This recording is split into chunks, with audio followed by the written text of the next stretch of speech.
Colorado election results are in. What do the outcomes mean for you? Plus, electronic voting proved difficult for many Denver voters. You're watching the Emmy Award-winning Met Report with Elisa Vasquez, Eric Lufer, and Stephen Peisman with sports. The Met Report starts now.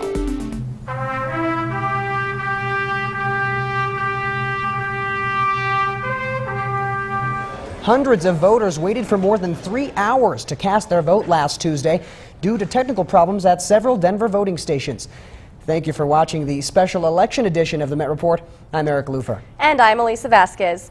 Our political specialist Walter Allen joins us. And Walter, a lot of people just turned around and left without even casting their votes last week. That's right. A lot of Denver voters were greeted with long lines, some, like you said, 3 to 3.5 hours. Now, the problem was the e-poll book laptop computers. The Denver Election Commission said they got bogged down early in the morning, forcing judges to manually call election officials to certify voters. Now, 8 states were allowed to keep their polls open an additional 2 hours due to similar computer glitches. The Democratic Party put in an emergency request here, but was denied by the Denver District Court.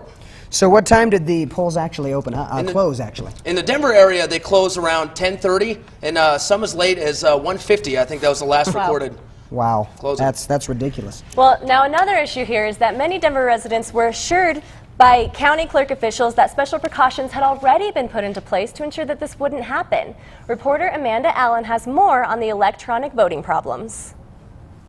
The reason we're trying to get voters used to the new technology is because by the year 2008, all voting systems have to be compliant with the Help America Vote Act and the Americans with Disabilities Act. While they prove to be quite convenient, it has also been proven that their software can easily be hacked, leaving election results vulnerable to tampering.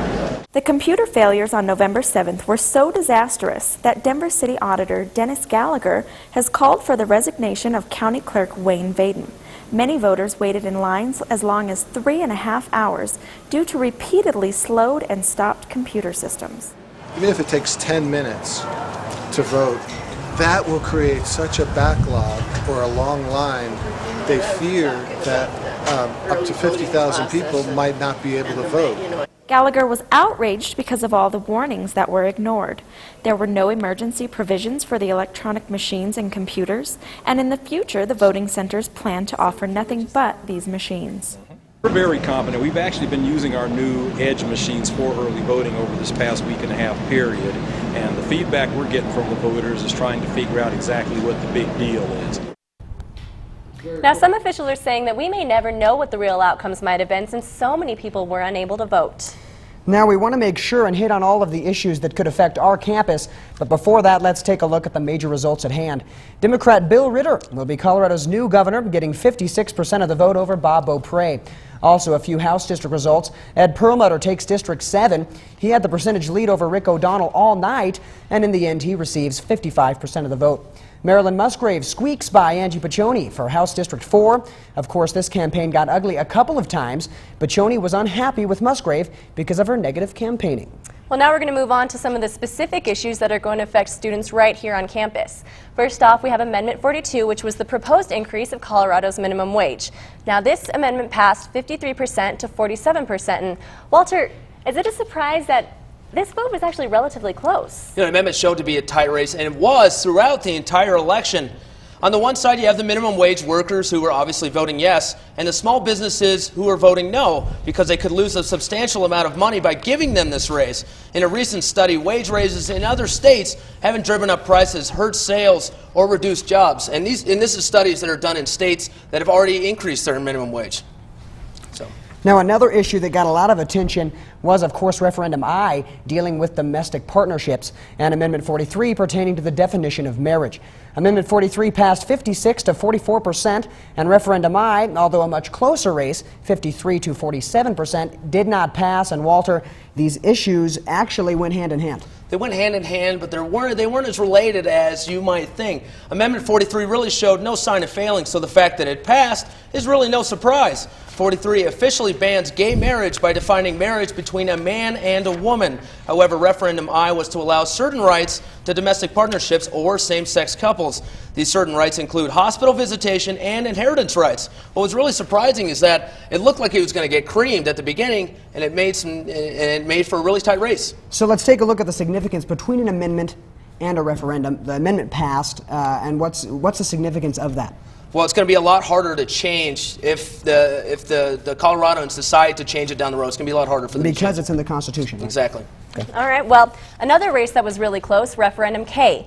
Now, this passed only 51 to 49%. What that means is that Colorado's Attorney General has to now join other states in a lawsuit against the U.S. Attorney General to demand that federal government enforce existing federal immigration laws. Now, Walter, this issue has obviously had a lot of heated debate. Well, there's been heated debate because the state of Colorado has spent $225 million on education, health care, and incarceration of illegal immigrants last year, which is one of the reasons why this referendum passed. However, other states' attempts to make the government enforce immigration laws indicate that Colorado's effort will likely fail. Now, it's estimated that Colorado will spend $190,000 per year until the lawsuit is resolved, and that's the key point, is that we don't know when it will be resolved.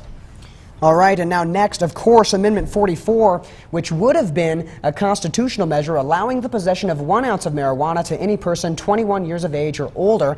Now, the amendment did not pass, and pretty overwhelmingly as well. This is really no surprise here.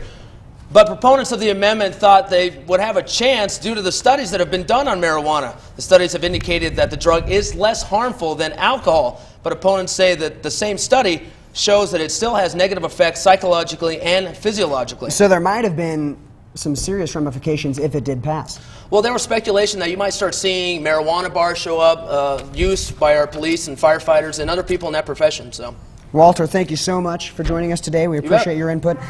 Election 2006 has come to a close. Campus News when we come back. For just $15 per semester, students at Metro State can take advantage of all the different ways to stay in shape, stay alert, and feel good. Campus Recreation offers group classes, an open gym to practice your game, a brand new climbing wall, and a fully equipped weight room for experts and beginners. The gym is open Monday through Saturday. For hours and more information, visit Metro Connect. Visit themetreport.com to find the latest news, sports, campus life, and this newscast all in streaming video whenever you want it. You can also find out about the people behind the scenes, our awards, and watch old stories, all at themetreport.com. Halloween is long over, but one metro area church kept the doors to its religious-themed haunted house open until last week. John Romero was there to find out what's going on and why some Metro students are so upset about it. Now, usually when you think of your favorite Halloween time haunts, these are some of the images that come to mind. However, here at the new Destiny Christian Center, Halloween scares take on an entirely new meaning. Do you solemnly swear to never believe that you can abandon this disgusting lifestyle? Hell House is impacting people's lives with a very basic biblical message, which is that sin destroys and Jesus saves. The Hell House Outreach is a controversial event that features issues ranging from gay marriage to abortion. Their focus is saving their visitors through Christian values. I saw a response. Her words on the back were this: "Thank you for the wake-up call for my kids." After being taken through these elaborately staged scenes, visitors are led on a descent into hell where they see the consequences of sin. A message that the Hell House gets across loud and clear. It gets to you. It just made a lot of sense. But not everyone agrees with that message. The born gay deception I'm extremely proud of. The Met Report showed footage of Hell House to students around Metro and received some interesting responses. You're definitely getting AIDS and you're definitely dying and going to hell. And I think that's terribly disgusting that they would even do that. They were warning people in the haunted house that they would be condemned to hell. The most absolutely f***ing disturbing haunted house I have ever seen. Even so, Pastor Keenan insists that his outreach is making a difference. They're leaving here with an undeniable representation of the truth of sin destroys and Jesus saves. I think that the message is good. Two kingdoms live in your world. staying mine. John Romero for the Met Report. Pastor Keenan Roberts says no matter what the public reaction is, they will continue their Hell House outreach. Last Tuesday, the Office of Career Services sponsored the annual career fair in the Tivoli Turn Hall. Dozens of employers visited the campus to recruit for sales, marketing, accounting, management, information technology, and finance positions. Many students with resume in hand stopped by over the 4-hour period. The Office of Career Services also assists students with their resumes. If you would like help with your resume, visit Tivoli 215. The Health Center offered students free screenings last week in recognition of National Diabetes Awareness Month. According to the Health Center, nearly 21 million people in the U.S. have diabetes, and 8 million of those affected don't even know it. Employees at the Health Center measured students' glucose levels and gave tips on how to avoid putting yourself at risk. Well, you would want to make sure that your weight is in the normal weight range, and so making sure that you're eating whole raw vegetables and having a balanced diet and being physically active would be really important, especially in our age. Metro student healthcare executives are working with Denver Kids Incorporated on a Thanksgiving food drive for needy families. They're accepting donations of money and non-perishable food items. Now, the MSCH understands that many students don't have a whole lot of cash to donate at this time of year, but there's still many other ways that you can help. We're going to wrap all the food into little presents and stuff, and we're going to put the certificates with a thank you card in there. So we need a lot of help organizing that and getting the food put together, so when we drop it off to Denver kids, they have kind of more of a present, and it's a huge gift instead of just a whole bunch of miscellaneous items. If you'd like to help out, contact Greg at farah@mscd.edu. Monetary and food donations can be dropped off in the South Classroom, room 226. With the introduction of campus living this semester, there was a lot more pedestrian traffic after hours, which increases the risk of assaults. This is why free self-defense classes offered by the Rape Assistance and Awareness Program should be taken advantage of, especially for those who live at the campus village. Reporter Angie Jepson sat in during one of the classes. Somebody agrees to kiss, it doesn't mean that they consented to something beyond that.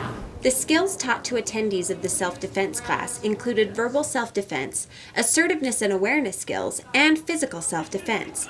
But it might surprise you who women have to defend themselves against. That between 75 and 85% of personal attacks against women are by someone that she knows. This means you're in more danger of being assaulted by someone you may meet here at the Tivoli Student Union rather than a stranger. But taking a woman's self-defense class can help you be prepared for any situation. We need to have tools in our head of how to deal with situations, and the more tools that you know, the more options you have. Our AAP offers classes on campus every semester. The things you learn may one day save your life, and you're never too young to start learning. This is Angie Jepson for the Met Report. And I talked to Chief Coogan a few days ago, and she talks about how with the campus village there are so many students going back and forth downtown at night. And it's just really important to... Well, I think no matter where you live, even if you think you live in the safest places, it's important to have some of that knowledge to be able to protect yourself. And it's free, so there's no reason not to do it. Take advantage of it. Exactly. We'll be right back with Steve Peisman in sports. Down by 1 with 4 minutes to go. Can the Roadrunners keep their championship hopes alive? In the Pie Man's Bakery, Eric's due to get one right sometime. Is this the week?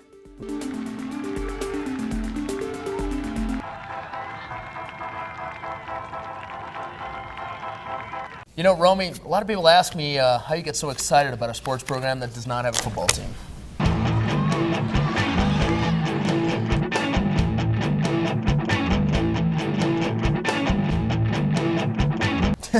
What do they know? Met Report Sports, your #1 source for highlights, interviews, and all things Metro Athletics. The Rocky Mountain Athletic Conference is a premier NCAA Division II athletic member. The RMAC consists of 14 prestigious institutions located in the states of Colorado, Kansas, Nebraska, and New Mexico. The Rocky Mountain Athletic Conference, continuing the tradition of excellence. Visit the RMAC at rmacsports.org. Hi, we're the Denver Nuggets dancers, and you're watching the Met Report.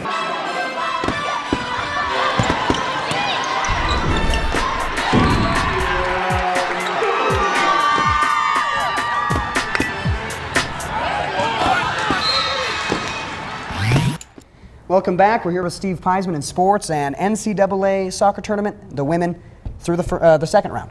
First 2 rounds went really well. We got the highlights, so you're getting a little ahead of me here. But, we saw.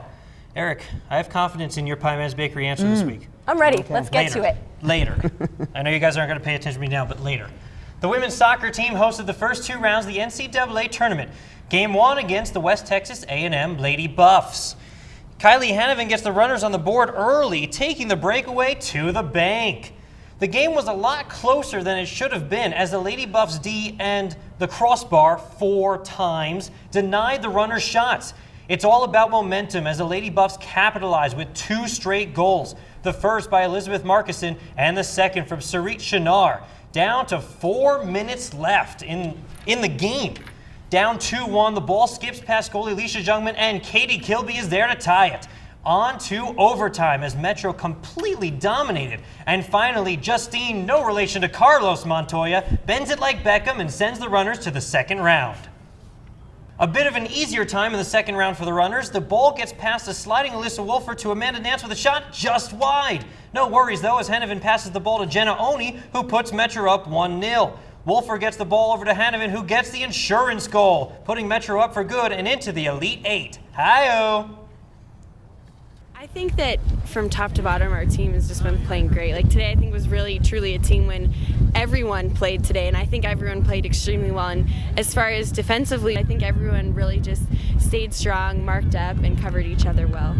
Our defense is awesome, so if it's stuck there, I have confidence in them to get it out too. So. Metro will welcome UC San Diego to Auraria in the quarterfinals on November 11th at noon. The men's first visit to the NCAA tournament since 2000 was short-lived, as Fort Lewis defeated the runners 3-0 in the first round. We would like to congratulate the men on an outstanding season. The volleyball team was at Nebraska Kearney for the RMAC tournament. Their first opponent was Fort Lewis Skyhawks. After going down 2-1, Metro rallied for the 3-2 win behind Stephanie Allison's 27 kills. The next round pinned the runners against the Nebraska Kearney Lopers, who had won 9 straight against the runners. Las Vegas Sportsbook would have put the runners as a long shot to win, and that would have made a lot of people money, as the Roadrunners swept the Lopers to move on to the finals. Again down 2-1, the runners rallied to win the RMAC tournament in 5 games against Mesa State. Up next, the NCAA tournament first round against Fort Lewis. Speaking of Las Vegas sportsbooks, I heard Eric is going off at 50-1 odds to get the answer this week right. The NCAA soccer tournament provides us with our Pie Man's Bakery clip of the week. We're going French this week, so what best describes this next clip? A, à la mode, B, piece de résistance, or C, French onion soup? Now, first of all, don't appreciate the odds. I don't second make of them. all, I just study them. I'm going to go with a la mode. Ice cream is amazing, and I'm just that's what it means, right? A la mode. A la mode? No, it doesn't necessarily mean ice cream. It means. You know what? I thought that's what it meant too. Well, I'm going with a la mode no matter what. So. Okay. Well, because I thought it meant ice cream, I'm actually going to go with piece de résistance. That's what I'm thinking. Piece de résistance is the correct answer. Piece de résistance means the most important dish of the meal. And I would say that Justine Montoya's overtime winner is the most important piece to the Roadrunners' victory. So I don't understand why this was good for me this week. I have no idea obviously, what you're talking about. I'd say it was good for you. I mean, you know what? It's not good if you win, if you got 50-1 odds against you. Here's the thing. Eric's trying to accuse me of cheating now. I am. All right? I think you guys are talking beforehand. I don't appreciate it. No, I'm just You have good. had some I'm help, sorry. though. Both other anchors that got answers Okay, for that's you true. got it right. I do need to thank Angie and Bailey for all of your guys' help. But you know what? I'm going to take it from here now, and I'm going to go with it. So I'm excited. Steve, thank you. You're welcome. Appreciate it. That's going to do it for this edition of the Met Report. For Steve Peisman and Elisa Vasquez, I'm Eric Lufer, and we'll see you on campus.